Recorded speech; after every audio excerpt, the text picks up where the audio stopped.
About me, they'd just like hush up, or someone would say, shh, don't let them hear you, stuff like that. Getting really paranoid. They said, you're almost there, and they started to push and pull me in the direction that we'd been going. And so I tried to resist them. And the more I resisted, the more they fought, pushing and pulling.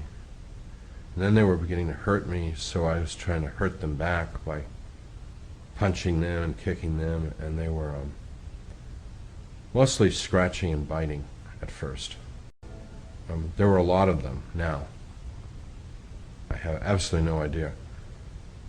Maybe as few as some dozens, maybe as many as hundreds. But it was just a melee with me in the very center of it, and everyone trying to get in. I felt very strong, felt very powerful, and I'm doing everything in my power to resist them, which was completely futile because there's so many of them. I also noticed that anything I did to them had absolutely no effect on them whatsoever. And I also realized that they were feeding off my emotion, which was terror.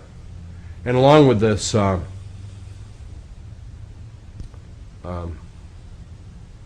verbally, they were trying to be as insulting and demeaning as possible. And they're quite good at it. They'd practiced a lot. So there was the verbal assault along with the physical assault. And thirdly, there was laughter. I was all, the word that I like to use is I was all spent. Emotionally, physically, I had nothing left. I was just, and people were tired of me because I was no longer of any use to them, of any fun to them. And they, people were coming up to me and very casually, like kicking me.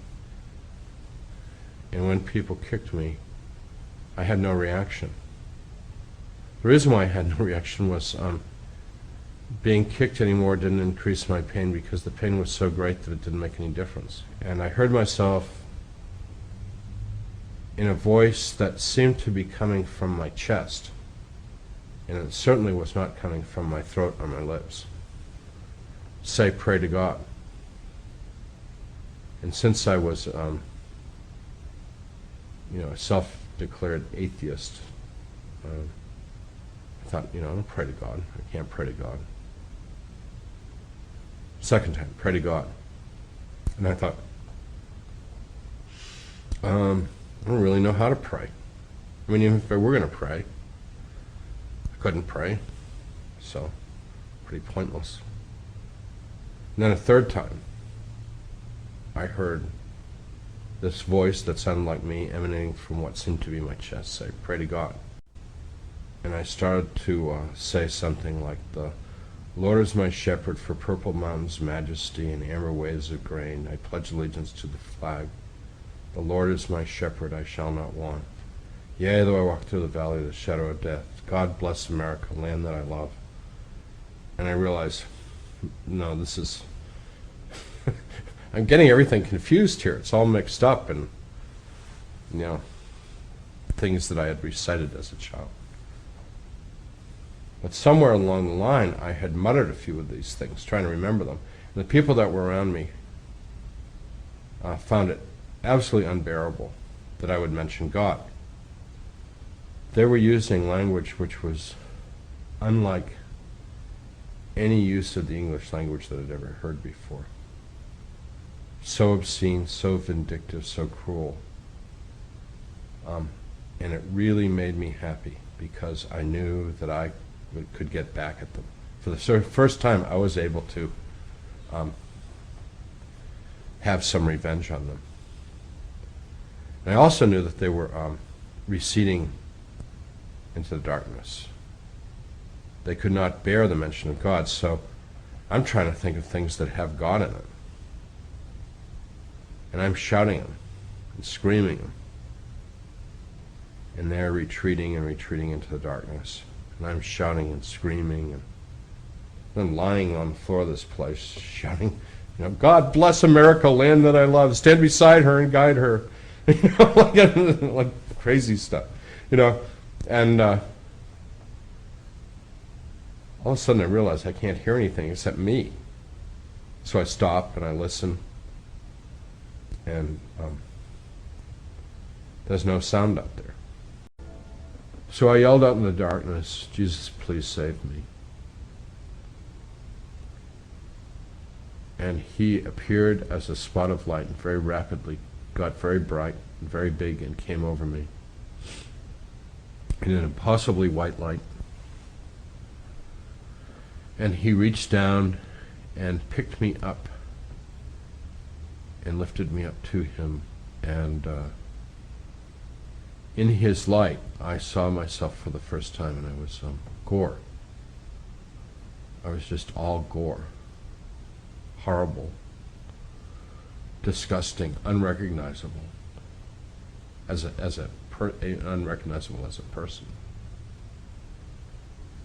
And when he touched me, all the gore and wounds, it was like they were made of fine dust, like flour or confectionery sugar. And it was like his light just blew all the gore away. Impossible to describe. Very frustrating, because if I could describe it in any way, it would be quite impressive to people, but it's completely ineffable. I knew that this was Jesus. I knew that he was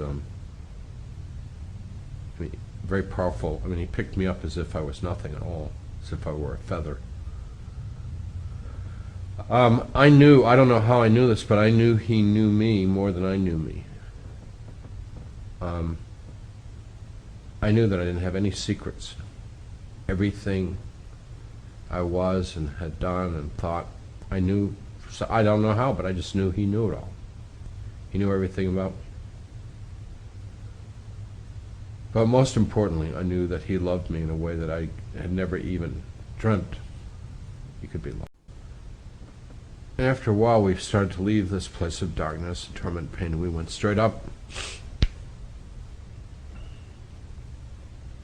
And I think we were moving pretty fast.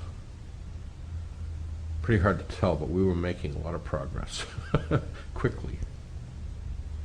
And I could see far, far away the focal point of light that we were headed towards, and that everything around us moved in relationship to that focal point. In other words, everything was either moving towards that focal point or moving away from that focal point of light. And all of a sudden I knew that somewhere in that focal point of light was God, and we were going there. And I thought to myself, they've made a terrible mistake. I'm garbage. I don't belong here. And with that, we came to an immediate halt, and he spoke to me for the first time directly into my mind, having heard my thoughts, knowing all my thoughts. And he said, we don't make mistakes, you do belong here. And so we began to converse. Him knowing everything that I thought, and me hearing his voice in my mind, not going through my ears. Then he said that he had friends that he wanted me to meet. I was, sure. He made musical tones, musical sounds, and other people of light came to us and hung. We were all hanging in space, sort of halfway between the world of dark and the world of light. And we're hanging there, and they began to try and put me at ease.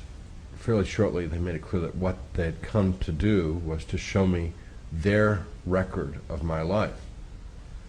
And what I came to understand was these people at different times in my life, sometimes singularly and sometimes in groups, had been with me during my life, and they had recorded my life. So what they were showing me